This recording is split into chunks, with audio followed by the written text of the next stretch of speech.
Ka-Trooper, maligayang Pasko sa inyong lahat. Marami po tayong pag-uusapan sa kaganapan ng TrueHN, QFS, at ang pera pumapasok sa Pilipinas. Halina't pakinggan natin ang mga updates. Sa mga huling video na pakinggan ninyo ang proposal na i-present ng mga contractor para sa Pilipinas, first-class hospital na may helipad, helicopter ambulance, first in Philippines medbed, moderno pabahay, mga paaralan na itatayo, mga modernong mall, makabago teknolohiya sa agriculture, modern farming, vertical farming, modern poultry, aquatic farm, water filtration from Korea technology, AI, technology, autonomous driverless taxi, at smart city. Sa bawat rehiyon ito ay replika. Ang mga ito ay pupunduhan this 2026. Sumali na rin po ang foreigner contractor para masiguro maitutupad ang blueprint na matagal na sanang nagawa para sa Pilipinas. Pilipino po ang tanging director ng QFS. Papalitan ang lumang sistema, kasabay ang global reset ng pera, mababayaran ang lahat ng utang, ibabalik ang pagpantay ng isang peso sa $1, na backupan na ng digital gold ang bawat bansa.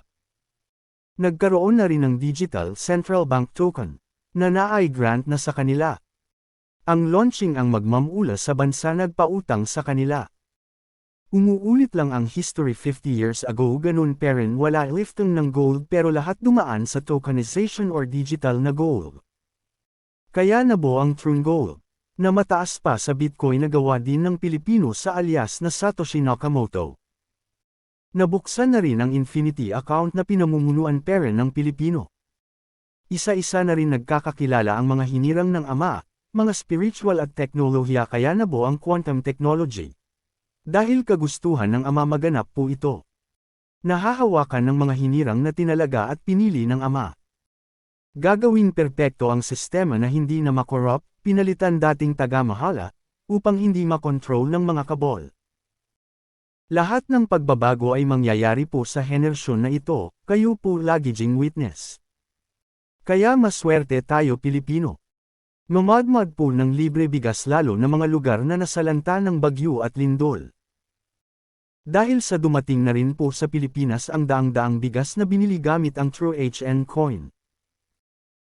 Makukumpleto na rin ang mga sasakyan na gagaling sa abroad. Ito po ay ipinamimigay lamang at pinangako ng TrueHN para sa Pilipino.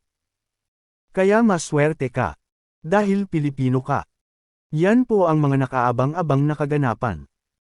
Ka-Troopers, don't forget to like our FB page, Mr. Troopers Channel, para laging update sa TrueHN at LAMF. Abangan ang susunod nating video, Ka-Troopers. In God we trust.